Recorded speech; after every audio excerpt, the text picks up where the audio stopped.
উঠা উঠা উঠা উঠা উঠা উঠা তুমি কি ডেইলি মদ খোৱা নেকি? হয় তুমি এদিনত কিমান খোৱা?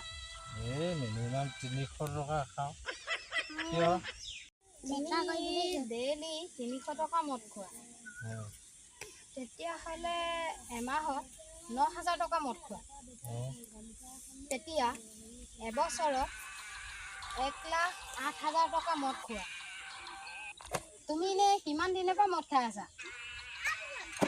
মিনিমাম 5 বছৰ খাই আছোঁ 5 বছৰ এবছৰত যদি 1,08,000 টকা খোৱা তেনেহ'লে 5 বছৰত 5,40,000 টকা তুমি খাই আছা